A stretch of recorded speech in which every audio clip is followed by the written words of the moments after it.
Hey everybody, it's January the 15th, 1921. Still getting used to saying that. Sorry I haven't updated in quite a while. Several people have been asking how I'm doing, and thank you for all your texts. I appreciate everything that you've done for me and my family and all the prayers. It's really helped more than you could ever know. So what's going on right now? I've started radiation. I am about halfway through. I'm going once a day, 5 days a week for 6 weeks. And since some of the holidays have happened in that time frame, I'm going to have to make up 2 of those at the end. So it'll be sometime in mid-February when I'm done with that. And so it's been interesting. It's not as bad as some people made out, but I'm not claustrophobic, so it doesn't bother me at all. The main reason people have trouble with it isn't because it's an enclosed space, because it's not. The thing goes around you. What most people have a problem with, if they have trouble with that, is that a lot of times with breast cancer patients, they have you hold your breath for a period of time so that it moves your heart out of the way so that it doesn't get damaged from the radiation. Especially with people that have had a mastectomy and there's not a tumor that they're radiating. It's actually the chest wall and the skin that they're radiating. So they have to be very particular about where it goes to prevent any damage to other structures.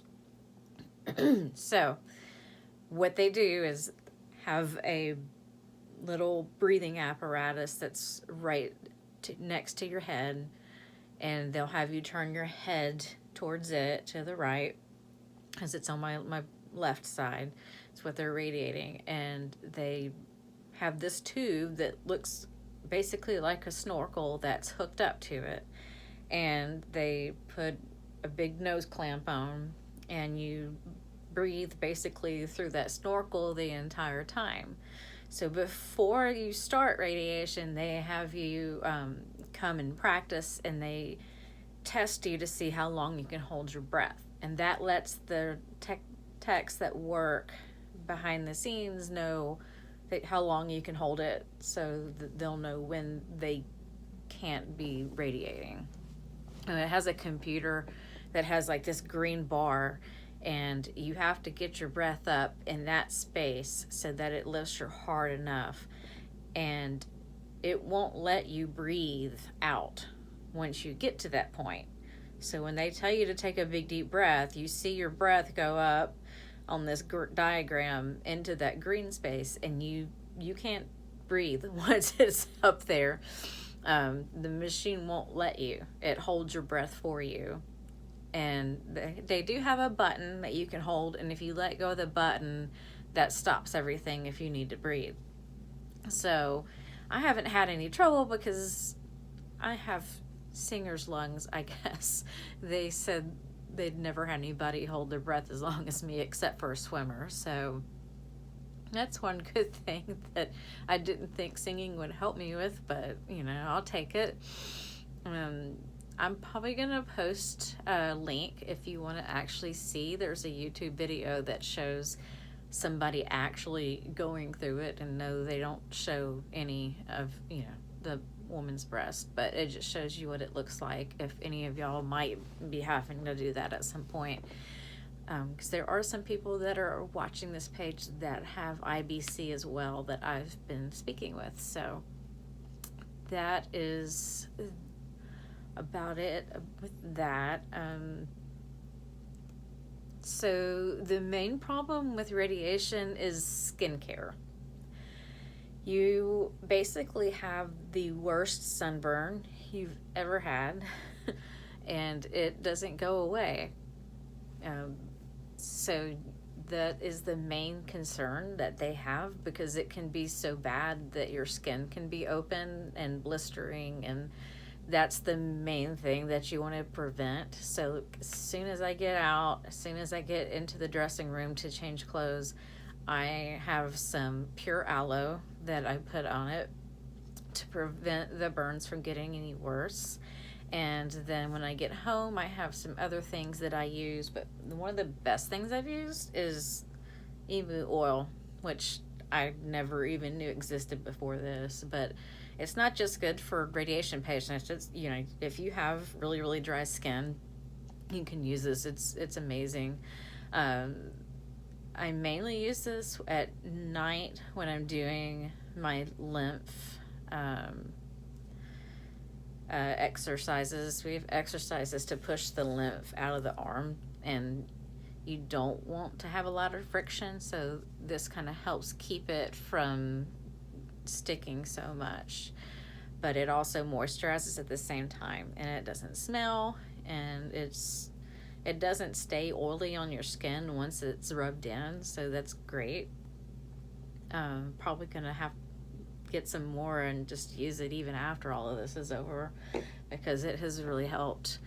I'll have to keep my arm moisturized, because if I get any cracks or injure it in any way, that can lead to lymphedema, which, if you don't know what that means, just imagine elephantitis if you've ever seen that. If you've seen people with a leg or an arm that's just so big that you don't know how to lift it, that's lymphedema. We don't want it to get to that point. So it's not unusual to have it after surgery a little bit, just because of everything that they've done to you, digging down inside your body and pulling things out. So it disturbs a lot of the nerves, the lymph channels. You know, there's a lot of swelling in the area even after the drains are pulled. So it's a lot to deal with, but I feel like I'm over the hump. As far as dealing with the sunburn, other than the oils that I use, sometimes I couldn't stand to have anything up against my skin that was that tender, and I would just close the door so the boys didn't walk in on me, and just lay there with nothing on it, just the air, the fan hitting it. But one thing that has saved my life, and I have to thank Pete Viscover for this, because he gave me this blanket. I use this every day in chemotherapy, and it's perfect because it's small enough and thin enough that it folds up and can fit in your bag that you take to chemo, and then you have your own blanket there, which is great. It's so soft, though, that it does not hurt to go up against my skin. So that has helped immensely, because it is just the best thing. The other thing that I've done, and I used this a little bit after my mastectomy, I don't know if I've shown you this or not, and y'all gonna laugh, but I got this bear from IKEA last Christmas just because he was so floppy and cute. And I mean, Christmas of 2019. He's really big too, but he's just as soft as that blanket. And the best thing about it is, if I need to lay on my right side, but I don't want my arm to touch, because sometimes it's in the armpit where the skin rubs together, where it's the most tender. So I'll prop the teddy bear over my side and prop my arm up on it so that it's not touching. But if it does, it's still soft enough that it's not going to hurt it. So that has been a godsend. I never thought that would be what I would be telling y'all about one day. But anyways, so after this I have physical therapy, which I've done a little bit of. They've shown me exercises, so the goal right now is just to maintain everything as far as lymph drainage throughout radiation. They don't want to do too much, because radiation changes everything in the area of the scar, and so you don't want to add to the trauma. And also it's going to continue to swell because of the radiation. So after I'm finished with radiation, they will start doing more in that area, and also to help decrease the tightness that's in the area. Most of the cording's gone. All that's left is basically around my chest. So it feels like every time I lift my arm up, especially if I've been still for a long time, it feels like it's lifting my whole rib cage up in the air, which is a really strange feeling. And I flipped out a little bit when I was before radiation, but after the mastectomy. And because I was so worried about being able to dance again, which I know I'm in my 40s, but yeah, 40-year-olds still dance. So I was really scared about losing the range of motion in that arm, but it's almost all the way back. I've got a little bit more to go, but it's amazing because a few weeks ago I couldn't do that. So I'm so excited about that. Trying to think. Oh yeah, I have to stay very hydrated when you have lymph nodes removed and it clogs those channels. Lymph fluid is basically like your nasal secretions. So just like when you have a cold, we tell you to drink more fluids. You need to drink more fluids because it'll thin out the lymph fluids as well and make it less likely to clog up in your system, causing swelling. So that is one thing that I have learned that I didn't know. The other thing is, we have to wear sleeves that help. It's compression sleeve, which helps push all the fluid back up your arm. I'm wearing a glove right now. The hope is that I won't have to wear a glove except for when I get a new sleeve each time, because it's so tight it'll actually cause fluid to form in the hand, swelling to form in the hand, I mean. So one thing I've learned, and I just learned yesterday, and so my OT and PT and nurse friends, if you have trouble getting one of the compression sleeves on, and I'm sure this would work for compression hose too as well, that I'm going to tell my patients is get a garden glove that has the entire palm and fingers with the rubber on them, and you just push like that all the way, and that grips it. And she said it's really good for people who have arthritis, so because they can't pinch it to pull it up. So there's a little tip, and for anybody who might have to ever wear one of these things. So hope that helps. And then obviously you've seen that my hair is coming back. It's enough now that I can style it. So this is coming to the side. Of course, my little cowlick there doesn't want to cooperate as usual. And I found out that in the back I have a swirl just like Logan does. So I told him, I said, I'm sorry, dude, you did get that cowlick from me. So it's cute, but it's almost to the point to where I need to get some things trimmed, like the hair on the nape of my neck. I need to straighten that out. So I'm going to let my husband try to do that. And hopefully he'll get it straight. It's just not worth paying to go get anything done right now. Plus, I don't want to put myself in any place that I could get exposed to COVID. But yeah, it's coming back. It's more gray than silver now, but that's okay. I don't care. I'm probably going to end up coloring it anyways. So after this, my upcoming plans in the next few weeks is to get my Christmas decorations down. I haven't gotten them all down or even remotely put away, so I'm getting there. I'm just moving really slowly, partly because it's just hard to continue to reach up and down with this arm, and then partly because I just don't want to do it. I hate the way my house looks after I take Christmas decorations down. It's so depressing. And I don't know why. I'm really good at decorating for Christmas, but when it comes to decorating my house for every day, I don't know why. I just can't. I'm not that good at it. And then I'm going to work on some things for my business, try to get it back up and running so I can start making some money again. So I'm going to work on some of the river tables and making some magnets and things for people like graduates, and who knows what I'll come up with. And then just exercising and getting back in shape. The other thing I've been doing, I've been reading a lot. So this is the book that it just came yesterday. It's got a big sticker over the title, but anyways, it's Molly Ivins, and she can't say that, can she? No, Molly Ivins can't say that, can she? And I had never heard of Molly Ivins before, believe it or not, because even when she was still around in the 90s and the early 2000s, I was busy, getting married, graduating from nursing school, having kids, so I did not really keep up much with the political arena. But she was a Democratic writer, journalist, but she was friends with both sides of the aisle, but she pretty much just said whatever she thought, and she very funny when she did it as well.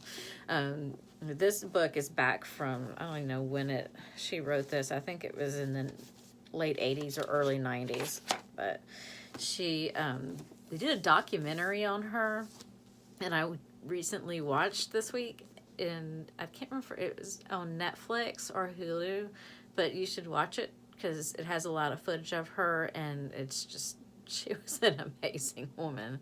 She had her problems just like everybody else, and she was the first to admit that. But if you've ever seen anything with Ann Richards in it, or if you've seen the play Anne, she was good friends with her, and she is a lot like her and just as funny. So that is my plan after this, to read that.